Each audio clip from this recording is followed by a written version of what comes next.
Bhagavate Vasudevaya. Om Namo Bhagavate Vasudevaya. Om Namo Bhagavate Vasudevaya.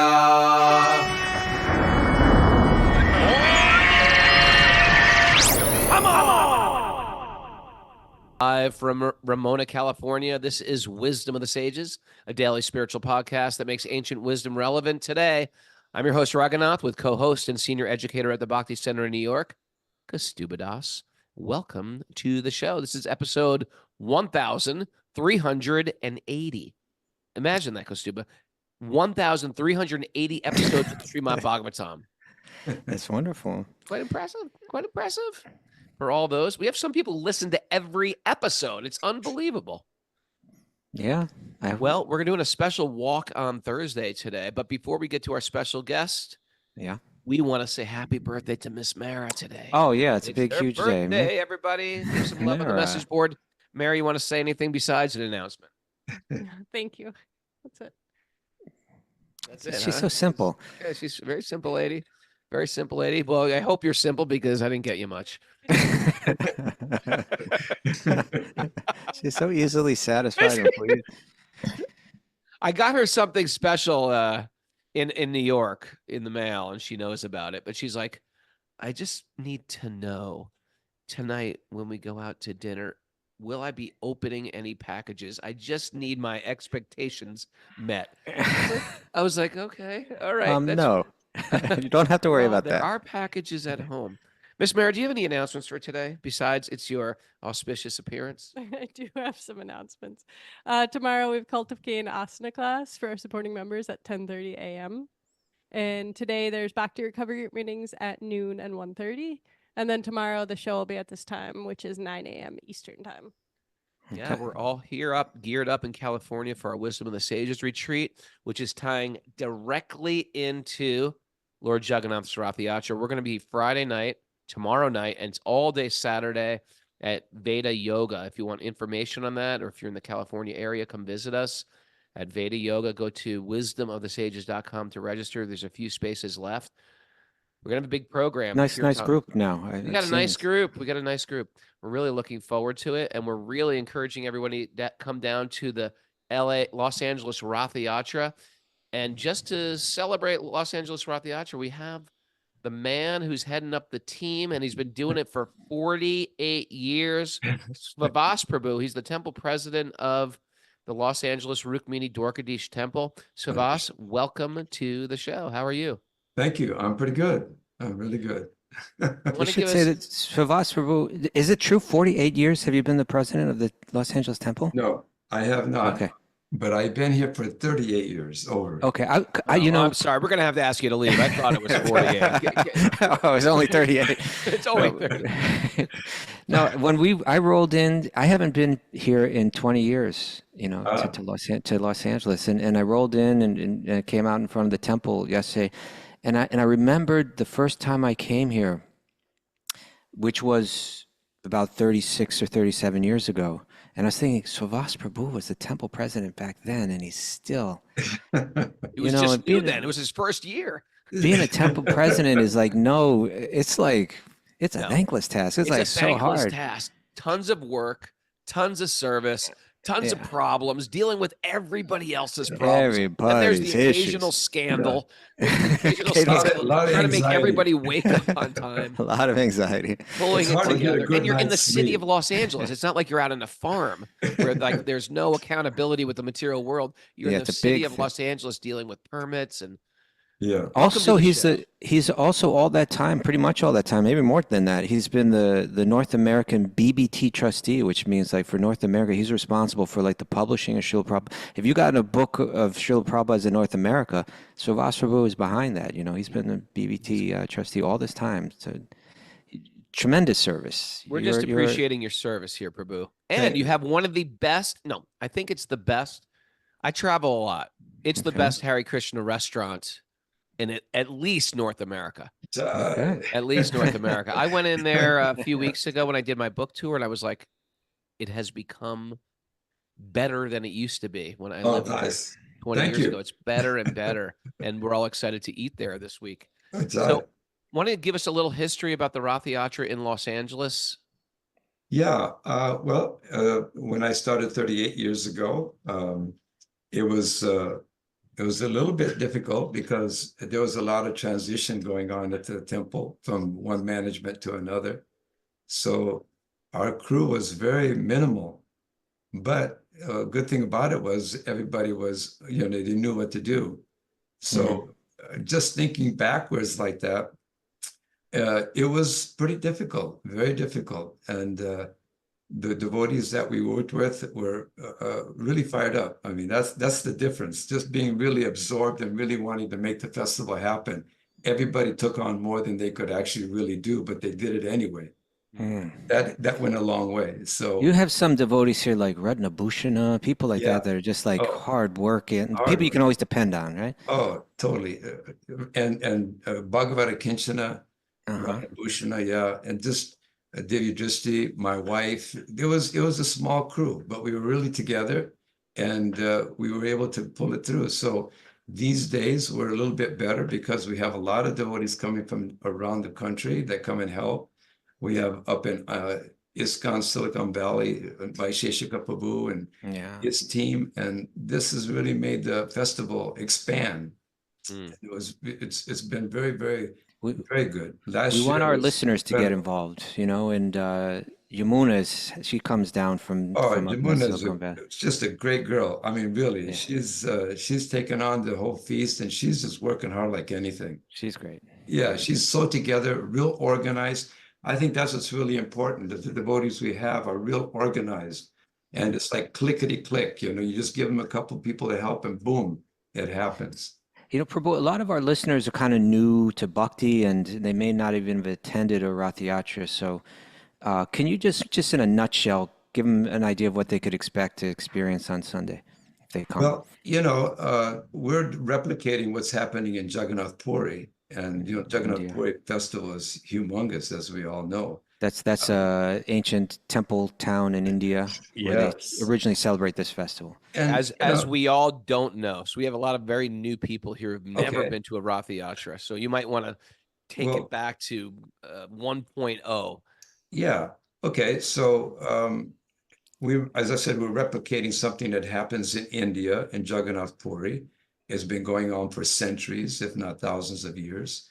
And so here in America, we call this festival the Festival of the Chariots. And it's a celebration, and it's captivated millions of people for centuries. So we're replicating that here. And according to Vedic scriptures, just simply seeing the Lord Jagannath festival in itself is amazing. It's a purification. Yeah. And so we have these 3 huge chariots, 30 feet high. We have ropes that are attached to the chariot. And it says that even just by grabbing the rope and pulling the chariot of Krishna, it's countless purification. It's cleansing of the soul, cleansing of the heart. And so we have people pull the chariots as we've done for the last, 38 years here. We have real nice, and everybody grabs the rope and pulls the cart. And while that's going on, we have a huge kirtan happening, people chanting Hare Krishna and glorifying Lord Jagannath. We have 3 deities, 1 deity on each cart. This is something that happened many thousands of years ago. There was a great king, Indradumya. He wanted to worship Krishna in a material form, so to speak, or a physical form. And he had this great carver, Vishvakarma, come and carve the deity. But he only agreed to carve the deity if he could have 21 days in solitude. And from there, he would carve it, and then they would be able to use and worship the deity of Lord Krishna. So in the course of that, Vishvakarma said that I'll only do it if I'm not interrupted. Don't interrupt me. And at the end of 3 weeks, you can come. So Indradumya, he was a little bit anxious because it was 2 weeks and he didn't hear anything, didn't see anything. So he became anxious, and out of that, he went into the room where Vishwakarma was doing the carving, and the deity wasn't complete. It was almost complete, but it wasn't complete. So the form of Lord Jagannath is that way because he broke the agreement that he had with Vishwakarma. So Vishwakarma just disappeared. So now we have the deity form of Krishna on the carts as they were thousands of years ago when they were made. So we put them one deity on each cart. So it's a very unique looking form of Krishna. You have to no see arms, it's very unique. And when we say cart, we're not talking about a child's wagon. Chariot. These are massive carts. Like the that wheels are about as pulled. tall as a person, right? Like Yeah, taller than a person, and it's pulled by humans. It's humans. quite a spectacular. And Srivas Prabhu, I will say that before I was a regular devotee, when I was just getting into bhakti, my band was doing a tour around America, and we happened to land in Los Angeles on the day of the Ratha Yatra. It was Krishna's arrangement. And I will say, just like you said, just to see the carts and to see the Lord and to pull the carts, something shifts. Of course, the soul we know is pure, but something happens to the mind. Something happens to the consciousness. There's some purification going on. And I will say, I was changed after that day.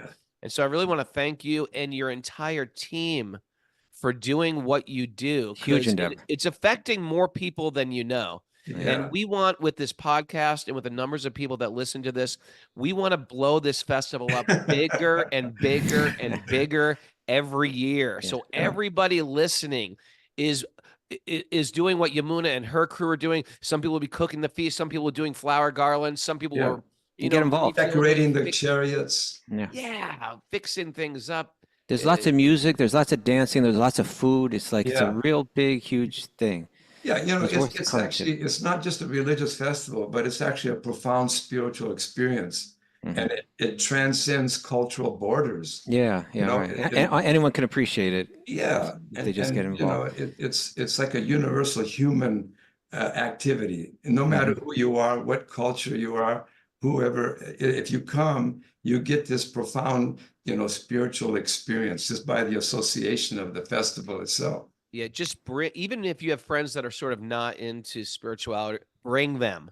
Bring them. It changed and I will say it's something magical because it's Srivas Prabhu, and you can let me know if I'm on the right page with this. You might think, well, because what happens is there's a long parade starting from Santa Monica, and then it ends up in Venice Beach in a big, almost like a big circle of a Hare Krishna little village, tents and stages and little book tables and people talking, and our Wisdom of the Sages table and kirtan will be set up in a yoga class and fresh, delicious question food. and answers booth where you can ask all your questions. So you get sort of wrapped up in this thing, and you feel the transcendental fever growing of ecstasy. And then you might have a doubt. If you're new to this, you might have a doubt like, hey, you know what? This just might be just like a party. I'm feeling good because I'm at a party. And what's going to happen is you're there, then you're going to get doubtful. Then you're going to say, well, yeah, Venice Beach must always be like this. No. That's where you're wrong. And you can tell by walking outside that transcendental circle, and all of a sudden the modes of passion and ignorance are going to overwhelm you. And you're like, I got to get back in that circle. This isn't normal Venice Beach. This is high you're right. level. I mean, the Ratha Yatra, it actually is like it's a beacon of unity. As the chariots rumble down the street, everybody just comes completely enlivened, and they're enjoying it, and they chant. And so it's like a beacon of unity. And the festival welcomes people from all walks of life, regardless of even these like fanatic Westboro Baptist Church kind of characters out there. Like they're against it, but they actually become part of it, and kind of becomes just they're part of the fun too. It's really, sometimes we have some Christian groups that come out there and they hold some banners, love Jesus, and all this kind of stuff. And this, you're all going to hell. And then what we found out after following them and seeing what they're doing, they actually put their signages down and they walk over to the free feast and they enjoy the free food that we're See, actually offering. yeah, it We have Everybody photos of gets them in purified. line, waiting in line to get a plate of the free food that we serve. How So, many plates of food get served a usually at the minimum Ratha? of 10,000. 10,000. That's Yeah. beautiful.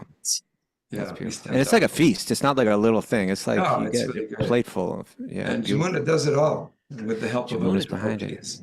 Oh, Jamuna right. She's jelly. great. She's All right, real now I'm relaxed. hungry. She doesn't freak out. You know, she's real focused. Solid. Yeah, solid. You know, just solid person. Well, Look we at want to that. thank you, and we have great appreciation for what you do. And we want to actually be better contributors to what you're doing there and bring more and more people to this festival. And it's just a way to really have not just a transcendental experience yourself, but bring people to experience the joy of being in this world, but not of this world. Yeah. And that's exactly what you feel like when you're there. Thank you so much for doing what you Thank do, you. Prabhu. And I'm so honored. Thank you for being part of this festival this year. Ah, Being we're so on grateful. stage and performing. That is for Our us pleasure. very exciting. I can't wait. I'm really anxious to see that. So thank you very, very much. And thank to all of you that might be coming. We really Spend a little time at our table. I know you'll be busy, but we'll have our table set up. And, Yeah, we'll introduce you to people are in. everybody. You can be like the Oh. celebrity guest. Oh, I'm just an ordinary devotee here.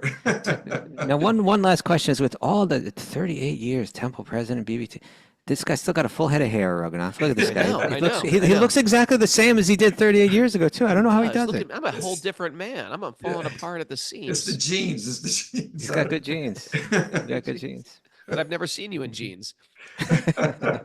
I've got genes, but Do you, not like that. Savas, do you have any words of wisdom for us? If we're going to the festival this weekend, any words of wisdom of how we should, what our intention should be, or how our consciousness should be? Give us some advice. I would suggest anybody that comes have an open mind and an open heart. Okay. And that in itself goes a long way, because if you have an open heart, you'll feel the ecstasy of the festival. And I think that if one actually feels the festival, they'll see how so many people are coming together of all walks of life, and they're all chanting and they're happy. But you know, if we open our heart, we let that in, we can be Sure. part of that celebration. Perfect. All right, I love that. Hey, we better give the place to meet and the time. This is on this Sunday. Oh yeah. Yes, well, we start the parade in Pico and Main Street in Santa Monica at 10 a.m. Right 10 on the a.m. 's beach early. there, on the boardwalk, Yeah, on the and so- not the boardwalk. What do you call that? The bicycle it's trail the on Main the Street beach. we rumble down Main Street of Santa Monica. Oh, that's right. You start on Yeah. Main And Street, then- Santa Monica. Then after about a mile or so, we take a hard right and go down into the boardwalk area along okay. the beach. And that boardwalk area goes for about 1 mile. Nice, beautiful walk. Then we Beautiful. actually land at the Venice Beach Pavilion area. You'll see all the tents. And that's we're there all day. Is that right? Yes, we're there all day. So if Okay. if you miss the morning parade starts at noon, you said? Or At 10. 10 o'clock. Okay. And so then if you Raghunath's miss the got 'em all coming. parade, if you We- miss we the parade, actually- you we- can go we right to actually Venice get- Beach. Yeah, we actually get to the Venice Beach Pavilion area about noon. Okay. Okay. Okay, good to know. Yeah. Good to know. And then I'm we looking forward begin to with seeing all you. the entertainment. And is the restaurant open all weekend? Yes, it is. It's open. It's Sunday closed, but Friday, Saturday, Thursday, Friday, Saturday open. Yes. Okay, great. And there's also a beautiful gift shop there too. Your wife Yes. runs, has It's been running for beautiful gift years. shop. A lot of good things came in. Just I recently. went into that gift shop. I was very impressed with the prices too. I was expecting, like you guys got some fair prices there. You know It's what? like- And a lot of famous LA celebrities shop there. And They like, I do. can't believe we're getting this for nothing. It's like, it's really great what you guys have provided. And if you haven't been to the LA Temple, I lived there almost 20 years ago, and it's just like a whole Culver City block of Hare Krishnas. Yeah. It's like Hare Krishna land. Yeah. It's so wonderful. I remember just waking up and just seeing, oh, there's some guy chanting outside my door. How interesting. Some guy just chanting down the street. Oh, there's a festival today. Okay, nice. Yeah. It's Hare You kind of Krishna like land. take over the block. Yeah. You take over the block. Isn't it wonderful? It's So you got to do it. beautiful. Yeah, you can come out and just chant Hare Krishna. Nobody says anything. No, it's not weird. It's normal. You're Yeah. weird if you're not. Most likely. All right, Thanks time for for doing what you Bhagavatam, do. huh? Yeah. Yeah, thank you, Savas, bro. Thank you very, very much. Thank you for Have a- inviting me in. Good to see you. Have a great day. Haribo. Haribo, Hare Krishna. Oh, that was nice. Yeah, good devotee. That was nice. Just Yeah, not a good impressive. devotee, just like one of these stellar examples. All right. What do you say You we ready? dive in You ready? to the Srimad Bhagavatam? All right. Narayanam namaskritya naram chaiva narottamam devim saraswatim vyasam tato jayam mudirayat. Before we start in the Srimad Bhagavatam, which is our very means of conquest, one should offer respectful obeisances to the Supreme Lord Narayan. Unto Narayan Rishi, the supremest human being, unto Mother Saraswati, the goddess of learning, and Srila Vyasadeva, the author. Nasta prayeshu badreshu nityam bhagavat sevaya bhagavati uttama shloke bhaktir bhavati naistiki. By regular attendance in classes in the Bhagavatam and by rendering service to the pure devotees, all that is troublesome in the heart will become eradicated, and loving service to the Supreme Lord, who is praised with transcendental songs, will be established as an irrevocable fact. Now, wait, before we do Omagana, I'm going to jump into the Bhagavatam right now, because that verse we just quoted, Nasta Prayeshva Badreshu, is from the Bhagavatam. It's from the second canto. And you might ask, well, how is that in the Bhagavatam if it's a glorification or invocation? Because the Bhagavatam, right, you can chop it down to 4 verses. It's the message of questions and answers about the Supreme Personality of Godhead. It's been presented many times at different places. Just like it's presented right now in Wisdom of the Sages. So here's the next verse in the after that one, which it comes from Canto 1. Look at you second messing around chapter. with stuff today. I'm messing around with you because me and Mukunda Kishore, I'm here at Mukunda Kishore's house and we were reading this morning. So here's the next verse. As soon as irrevocable loving service is established in the heart, the effects of nature's mode of passion and ignorance, such as lust and desire and hankering, disappear from the heart. Then the devotee is established in goodness and becomes completely happy. Oh. Thus established, and this is the next one, right? Thus established in the mode of unalloyed goodness, the man or woman whose mind has been enlivened by contact with bhakti to the Lord gains positive scientific knowledge of the personality of Godhead in the stage of liberation from a material association. We're going to get a glimpse of that. We're not going to get the whole thing. You're going to get a glimpse, like a trailer of a movie, if you come to this festival this weekend. Then let's talk about cutting the knot in the heart, right? Cutting the knot in the heart. That's the next one. Want to do the next one? Well, I'll do that. whatever. Thus, the knot in the heart is pierced. Right? The knot of the heart. All walking around with that knot. Ties. We all got this. We got a knot. It's not flowing. The love is not flowing.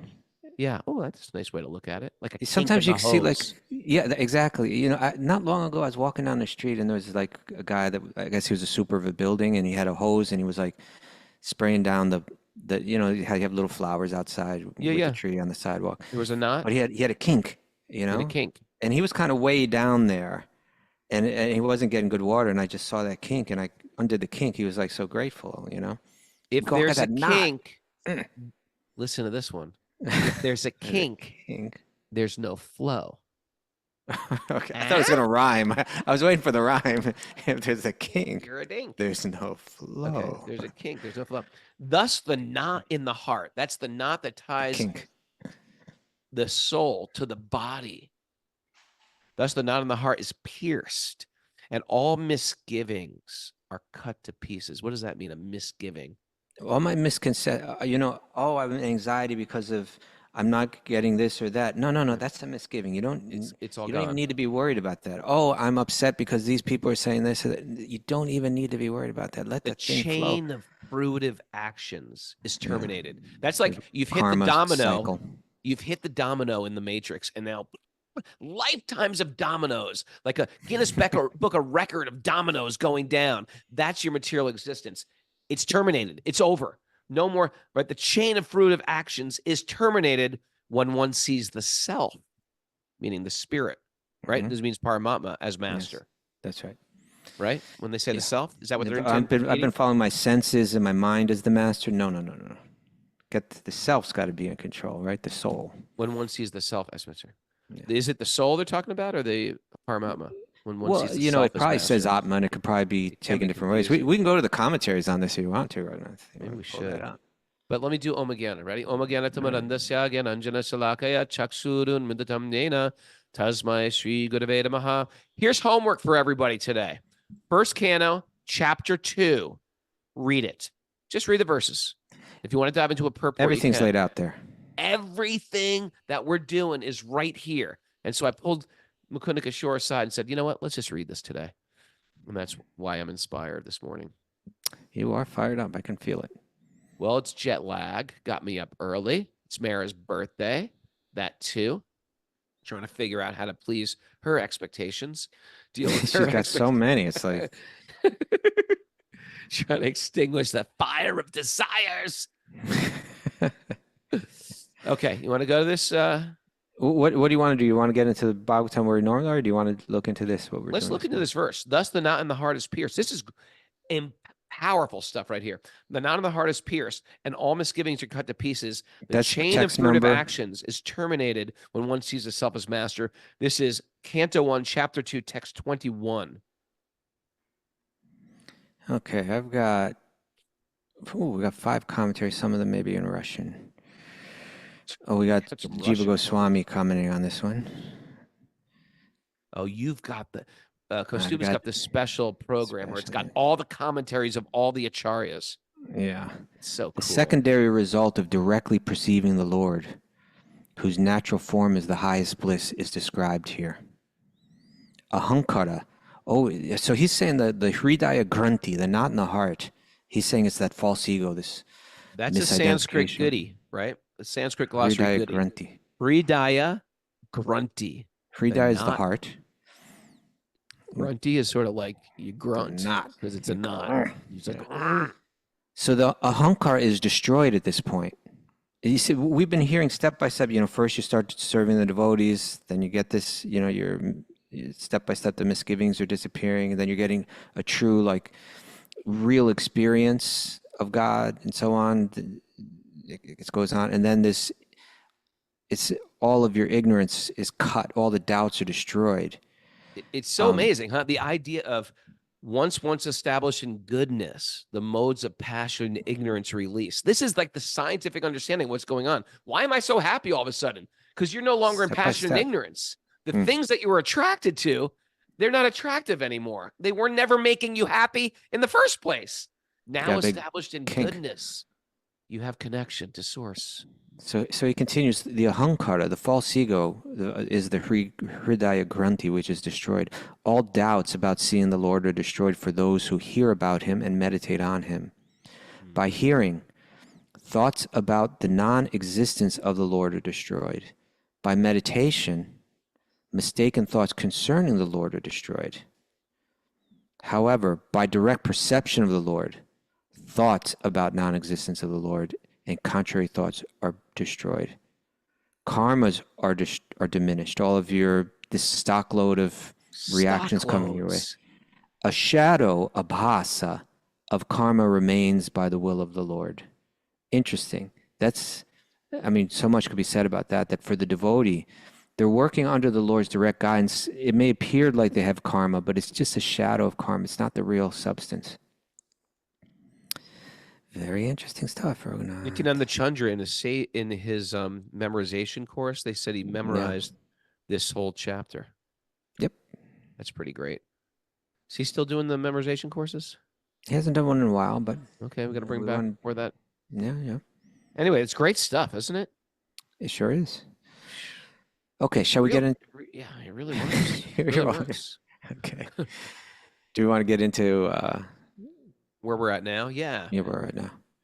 Okay. So reading from Srimad Bhagavatam. Reading from Srimad Bhagavatam, Canto 7, Chapter 13, Text 33. We're hearing from the Python Man. We were talking about, the last thing we were talking about was Pamela. One of our listeners was a divorce mediator. How did that have to do with this? We were like, we got to talk about this next time. I forget. I can't remember what it was about. Anyway, let's read the verse and see how it ties in with divorce mediation.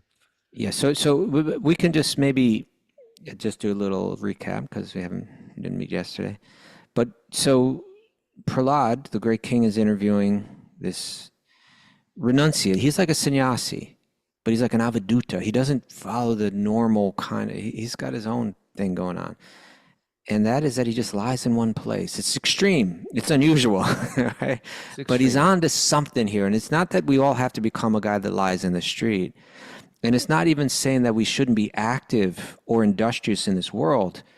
But he's going to speak now and kind of help us understand a certain principle. And that principle is that the pursuit of unnecessary things in life, it just consumes our minds.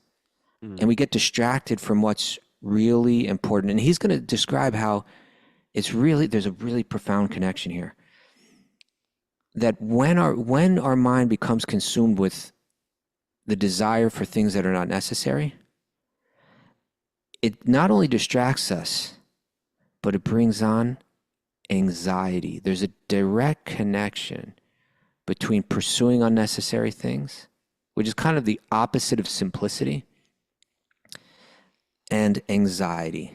It's like you are just, when you reach out for that unnecessary thing and try to pull it, you're just pulling anxiety right towards you. So he's speaking on this. This is good stuff. This is real important stuff. Here's what he says. Those who are considered materially powerful, right? We look around the world like, who's driving that car? Who's this guy? Those who are considered materially powerful and rich are always filled with anxiety because of governmental laws, right? If you got the IRS, right? Thieves and rogues. If you got stuff, you got to worry about people stealing your stuff. Enemies, right? Because sometimes when you have stuff, people become envious of what you got. First, he gave those three. Like you couldn't imagine people being fearful or upset. The government, they're taking all my money. Right. Or this, they're trying to create some kind of security from thieves. So they have different enemies out there. They're out to get them. But people now trying to sue you. But it goes on. It's like even like it's not only these people that are like directly out to get you that cause you this anxiety. It goes on here. Then there's family members. Oh, you got family money? members. Let me borrow some money. Let me borrow some money. Yeah. You got money? You got money. You're doing good. I'm not doing good. Let me borrow some money. But family members could be more difficult because like you have to live close with them. Yeah. But they can mess up your life in all kinds of ways. Or you feel, yeah. All right. So these are the people that are now. The next one's curious. So I get government and laws. I get thieves. I get rogues. I get enemies. I get family members. Animals, birds. Yeah, birds. I don't know why birds were singled out. Why are animals and birds causing the wealthy problems? Well, animals can definitely cause. Are there birds that specifically go after the wealthy? I don't know. Maybe birds. Maybe they eat your crops. Okay, they eat your crops, or perhaps you have like an expensive parrot or something. Or yeah, you're saying why animals, but like the more you live out in nature, the more those animals. We live in this artificial world where all the animals have been chased off, but. The normal world, the animals are coming right on up to you. They're coming up to you. And maybe animals are your biggest fear. Yeah, that's a good point. Animals are problems. Well, I mean, we shouldn't. That's a takeaway. Write that down. Animals can be problems. They can definitely cause anxiety. They can definitely cause anxiety. Sure. Well, yeah, I guess birds could ruin your crops, like your berries. Forget it. They can eat all your berries. And they just fly in and fly out. They can get over any fence. You can build a fence for other animals, but those birds, they can fly right on it. These are Raghunath and Kostuba's purports to this verse. Persons seeking charity. Oh yeah, they can drive you crazy. Yeah, I mean, if you're a wealthy person, you're dealing with that all the time. You're dealing with that all the time. You're always getting. It's I go to my mom's house, and my mom's got some money. Does she? Yeah, but not through. She's just figured it. I don't know. Why don't you give her a call right now and see if we sense any anxiety? Well, you know what? She's got no anxiety. Why are you calling me? But I will say she's getting letters every day. Her mail is filled with people just trying to get her money. Just like every church and every charity is just trying to get her money. Okay. People seeking charity. What else? Yeah. I mean, she gives it too, but she gives like $3. That's her, because she grew up in the Depression. The inevitable time factor, right? They even have to worry about the inevitable time factor. Time is coming. That's something you worry about. Like, yeah, I'm getting older. What happened? And then, of course, their very own selves. They deal with their own mind, their own issues, their own senses, right? Thus, they are invariably afraid. Those who are powerful, materially powerful and rich. These are all the things they got working against them. A lot of issues. You want to read that commentary quick, or it's a short one? I would love to. I would love to read this. Here we go. The word svasmat means from oneself. Because of attachment for money, the richest person is even afraid of himself. He fears that he may have locked his money in an unsafe manner, or he might have committed some mistake. Aside from the government and its income tax, and aside from thieves, even a rich man's own relatives are always thinking of how to take advantage of him and take away some of his money. Sometimes these relatives are described as sva janaka dasyu, which means rogues and thieves in the guise of relatives. Therefore, there is no need to accumulate wealth or unnecessarily endeavor for more money. The real business of life is to ask, who am I? And to understand oneself. One should understand the position of the living entity in this material world and understand how to return home back to Godhead. Now, that being said, I know a lot of people who listen to this show that have money and they use their resources in good ways. I was yeah. What Prabhupada said, he kind of boiled it down to the essence there. He said, the real business in life is to ask, who am I? Now, that's, of course, he may be purposely alluding to, he may, because he could just be saying it in general, but, there's Sanatana Goswami, when he came before Sri Chaitanya, that's what he asked, right? I don't even know who, people are saying I'm a big, important man, but I don't even know who I am, for real. And that was just after to reach Sri Chaitanya, he was traveling, and we mentioned this the other day, right? He was traveling with like kind of a servant, and that servant was thinking, let me take some money. He took some gold coins, right? He had like 8 gold coins. And Sanatana Goswami kind of caught on, like when they got to this hotel, the hotel owner was like treating them. Mystic. He was a mystic. He had a mystic friend who said that these guys have 8 gold coins. Yeah. And Sanatana Goswami just kill them and take their coins. He could sense that this guy is like treating them really too nice, and there's something going on. And so then he turned to his friend and he said, "Are you carrying money? You got gold coins or something?" He said, "Well, yeah, I just thought we might need them." He said, "You might need them. This, you can pull, he said, pull "Give me over the coins." somewhere. You might want to get something to eat." He said, "Give me the coins." And he walked up and he gave them to that man. He said, "Here, I want you to have these." And the man said to him, "I was going to kill you tonight for these gold coins." It was but weird because that he said it. Wasn't that weird that he admitted that? He was so that part of the impressed. Chaitanya Charitamrita weird. No, I don't find it weird at all, because if you met Sanatana Goswami, you'd be like, I was going to kill this man who's so deeply pious and spiritual. Just for some money. Just for some money. So he said, I was going to kill you for these. You just keep them. And Sanatana Goswami said, you take them, because if it's not you, it's going to be someone else. You're doing us a favor by taking this. But then that servant still was hanging on to 1 coin. Yeah, he had 1 coin left. And later on, he sniffed that out too. Yeah, and what he said to him was, he said, you take that coin and you go ahead and go on your own now, and I'll take care of myself. Right? So then he was traveling free of all anxiety, like all his anxiety, there's no anxiety anymore, because he wasn't trying to maintain something that he didn't need. And so in that way, he came to Sri Chaitanya. And then when he finally had a chance to question, he met him and he finally had a chance to question him. This is where he went. This man he was on the highest levels of government management, great wealth, great prestige. And when he came there, these things are just distractions from the goal of life. Who am I? So if someone's asking that question, whether they have wealth or not, then they're doing the real business in life. And so you're right, Raghunath. There are people that we know that are very wealthy, but they're focused on that. What is the real, who am I? And discover self-realization. They're focused on self-realization. They're not being distracted from it, because they're seeing their wealth in the context of that human goal of discovering the self. Where there's other people that have very little wealth, but they're totally distracted, Yeah. But the fact is, it has the power to distract if one's not very careful. Yeah, it is beautiful. And the wealthy need to hear this because it refines them.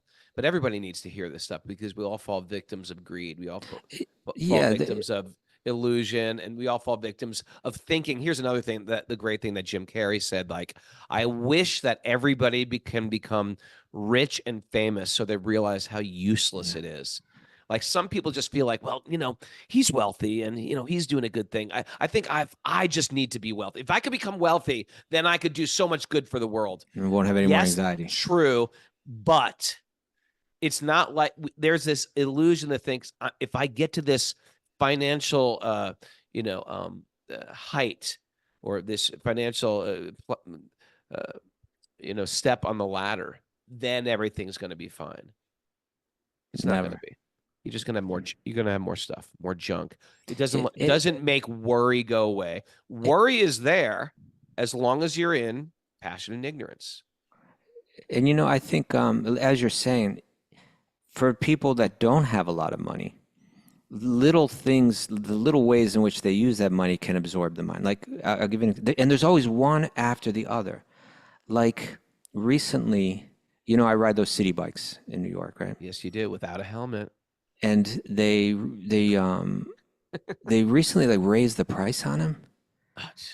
It's like, I usually ride the electric. The ones that aren't electric, they ride terrible. It's just like, Pop out. Go ahead. And the electric ones, they used to be like 11 cents a minute. And now they're like 24 cents a minute. 24 cents a minute is like just crazy, Crushing you.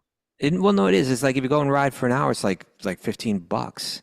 It's like you ride 10 times, you ride 20 times, you can buy yourself a bicycle.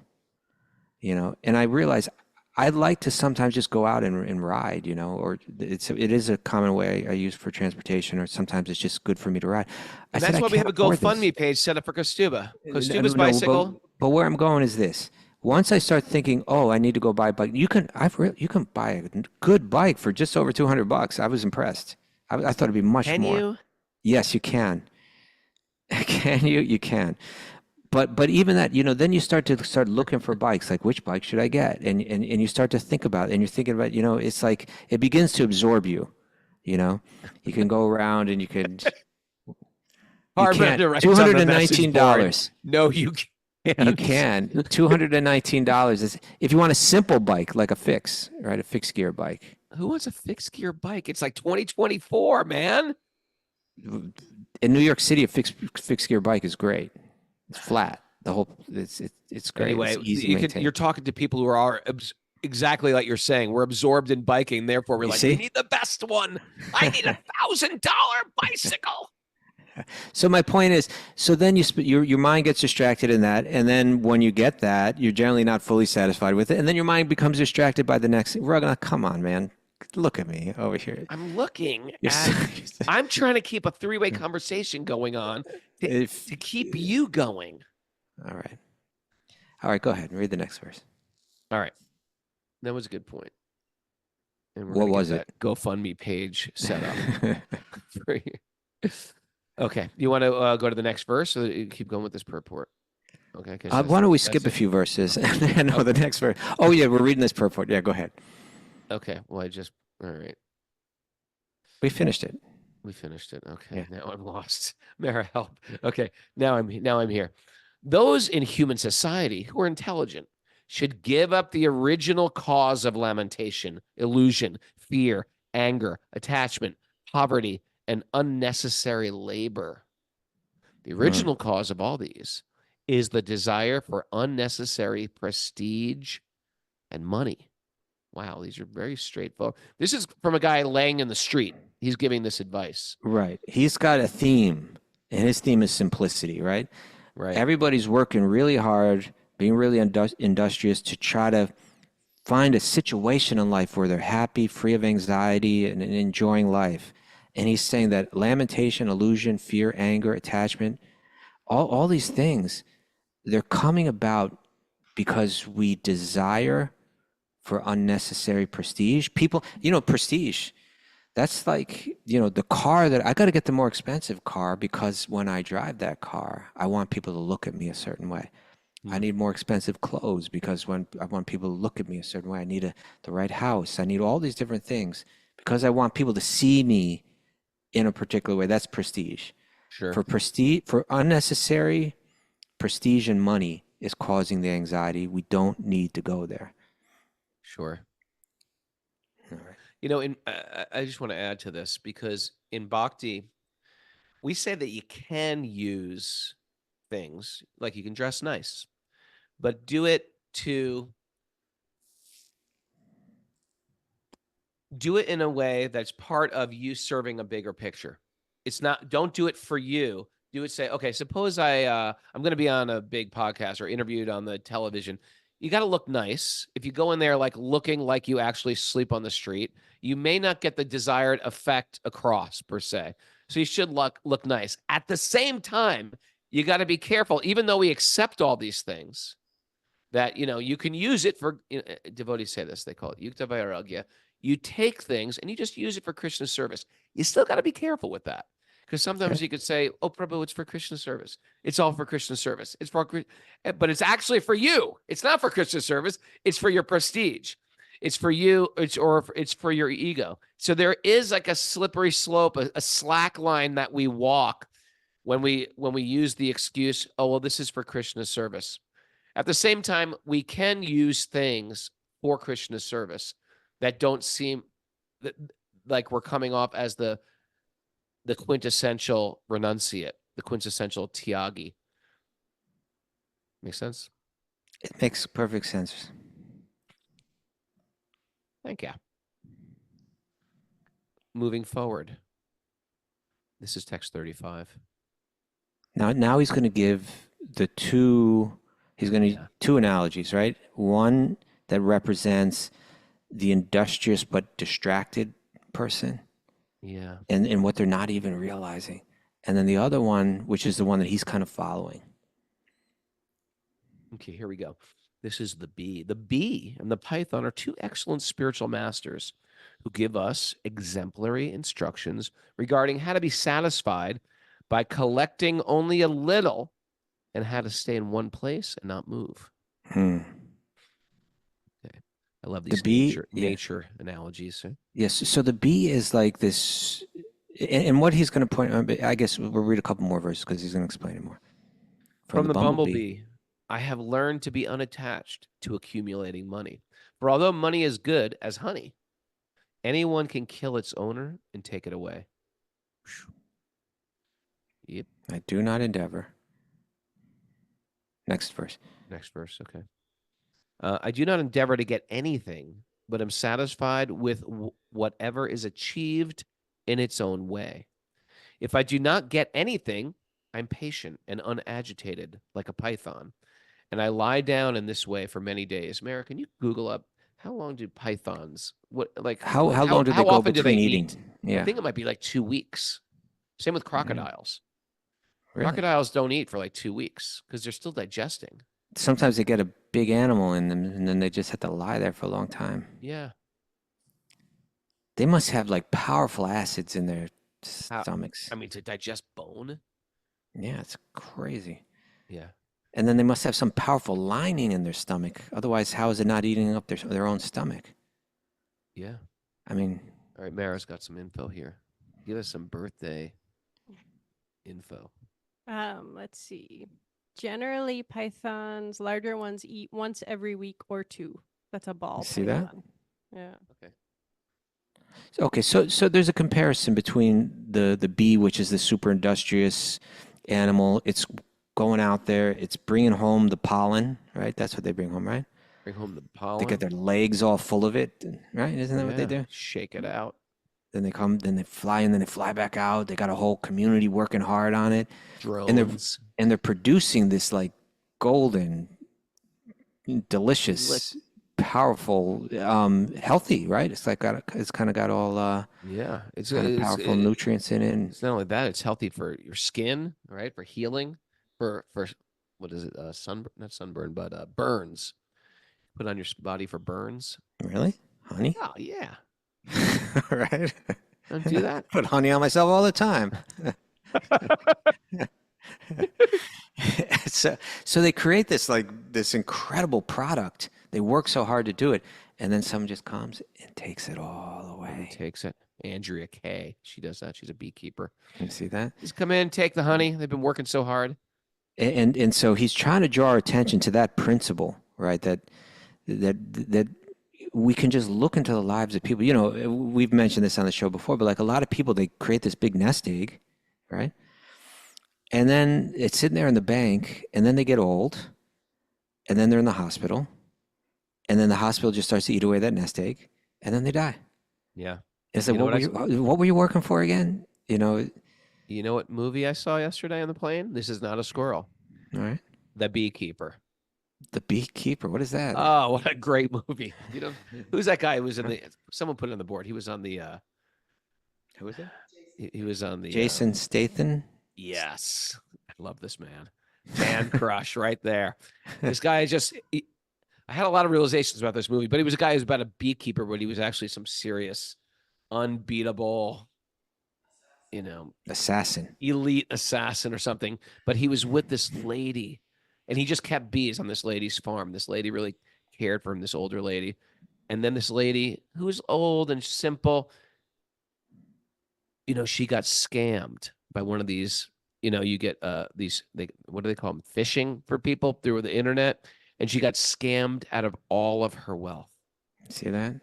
Was it a Tinder swindler? Not a Tinder swindler. It was one of these guys. Your Norton, virus protection thing is running out, but we can redo. Just click on this link and then sign up here, and put your password in here. And then the guy just scammed her out of everything, and it was her life savings and a charity she managed. And then he sought revenge on these people. But the point is, Did he get the money back? She had, and she ended up killing herself. She was so depressed. It was so He sad. just wanted to crush the guy. He crushed everybody. He crushed everybody. He went to the highest. The whole time you were watching that, Mara was right next to you saying, I can't believe he's watching this. It's such a good movie. Anyway, to make a long story short, it has to do with the beekeeper. Okay. And they say, yeah. So anyway, there is corruption in the hive, so to speak, and you have to kill the queen. So, so the point is, she was a have. You've yet to prove that this wasn't a squirrel. Well, they talk about bees. It's a beekeeper. Killing the queen, what? She was a have. She had money, and then people were just trying to get that wealth from her. That's okay. That's a fact. That was it. And it happens in so many ways, right? It happens in, we invested in the stock market, we lose it. We have to pay it away in taxes. We have to spend it, in the hospital when we're growing old. In so many different ways. Someone very close to me. Build that nest egg, and it goes. I can't say who, but someone very close to me had to intervene with their grandfather, because their grandfather started dating a younger woman who, after some research, found out this was a total gold digger lady. She wanted to get with him and then run all of his accounts. And she already had her fingers in everything and was trying to get all his money from him. This is such a real thing that goes on a regular basis. All the time. And they had to step in and break the whole thing up. And it was humiliating for the grandfather, who's still, very functional and, just. But setting aside scams and Tinder swindlers and all of that over here, Raghunath. Yeah. I'm about to give up, Raghunath. If you don't, I'm really. I apologize. But there's very interesting stuff coming in from our people. Maybe that should be your job, reading the message board. Definitely shouldn't be your job. Oh, I can take it. Yeah, I don't get. I see everything that you're seeing, but I'm like, boom, and I'm right back with you. You don't even notice it. I know, but you know what? It's part of my problem, which is part of my asset. Well, it would be very easy to solve if you just didn't even open it up. All right, continue, Prabhu. Problem solved. Okay. Anyway, we're running out. We've run out of time, but we'll come back to this tomorrow. But again, it's not just about getting swindled. It's about that we work really hard for things that we don't really need, and there's just a principle of simplicity. It's one of the fundamentals in yoga that that they're really two, that all these different qualities kind of boil down to two: kindness and simplicity. But simple, the yoga means to have a focused mind. Mm. And that only happens when we're living relatively simply. Even a wealthy person can live simply, Sure. but that's going to become it. He's found a simple way to live, and it's allowed him to have a focused mind. So we'll pick up on that, and we'll talk more about the Python tomorrow. Mukunda Kishore says, "When is enough enough?" That's his famous quote. Good When is enough question. enough? Yeah. And then got a shout out to other one of our regular listeners who is funding a whole ashram in San Francisco. Like these people, like a lot of our listeners have resources, but they're trying to do something great with their resources because life is so damn short. All right. Beautiful. Mara, some takeaways today. Purify the heart and soul at Ratha Yatra. Yes, you can do it. You can experience that. Show up with an open mind and an open heart. Yeah, that's what he said, right? Yeah. See the self as master, not the senses. Mm-hmm. Animals can be problems, and birds cause anxiety. That's right. Big animals, even little animals. Oh, are you Can kidding? wreak havoc. Mice can ruin your life. I'm serious. They get in your walls, they chew up your cords, they can start a fire. That's right. Our real business is to ask, who am I? Who am I? Nice. Wealth doesn't diminish worry. Mm-hmm. Can cause more. Live simply for a focused mind. There you go. And And if there's a kink, there's no flow. there you go. If there's a kink, there's no flow. Thanks, everybody. I want to thank Sarvas for joining us. We're excited about the Ratha Yatra Festival coming up this weekend. If you want to join our little retreat, come on down. Wisdomofthesages.com has all the info. I want to thank Pappy's Barbershop. I know you're thinking, hey, Raghunath looks good today. Brought to you by Pappy's Barbershop in San Diego. You got a haircut? Well, yes, and a beard trim. Oh, you got some product. Not a comb over, Kastuba. Stop calling it a comb. Comb over is when you take the hair that can grow long and comb it over. It's a little to make bit it... of a comb over, Raghunath. It's not a comb over at all. I'm brushing it over. Because there's bald people areas do who that are have- being combed over. That means Listen, comb over. when people have luscious hair like I do, you need to comb it out of your eyes. It's called combing your hair. It's not a Yeah, comb but when it's over. going over the area that doesn't have hair, that's called comb over. Otherwise, it's just combing. But when it's combing. Oh boy, Pappy's Barbershop. They have they put me in the premier section. It's like flying first class. These guys are all like 14-year plus barbers over there. They got a serious setup over there? They have a serious setup. They've got video games and a coffee candy bar. You know, that used to just be a go up thing, right? You'd go over there, you sit down with other men. It was a place for the men to get together, right? It's sort of a man's thing. And they could talk. You know what? You could talk, and that guy was just talking to me. He guy talked more than me. I was ready. I just got off my flight. I was like, you know what? I really don't want to talk right now. I don't really want to talk. And it's a first. You went to for the me. wrong barbershop. I know. And he's asking me, he's like, so what do you do in LA? What do you do? What do you do for work? What do you do? What do you like? Hot yoga? Do you like hot yoga? I did hot yoga once. He had a million questions for me. And then he's like, what kind of movies you watch? What do you do? You like movies? But supposedly that's how barbers, that's how successful. Yeah, it's part of the thing. It's part of their thing. They talk to you. Did they have that thing where they put that vibrating thing on their hand and they start He didn't do that, but he had a hot towel, a super hot towel. That's nice. I was going to rip that thing off in a moment. But it put was it on nice. He put it on your face? It sort of opened up my pores. Yeah. It made my beard very conditioned. Very ready soft. for a You can shave. shave it right off easily. Yeah, but he did a good job. Right, Mary? It's Mara's birthday today. We're going out for vegan Italian tonight. If there is such a thing. That sounds like a great party you're having over there. Yeah. Lots of expectations to be fulfilled. Saturday's not a surprise. We're going to have a party for Mara up here, right? Oh, we're going to have a party for Mara. Yeah, we're going to a Mexican vegan place, Kastuba. I was going to say, right now, being out here in California, I feel a little more Mexican out here. You feel a little bit more, you look a little bit more Mexican here.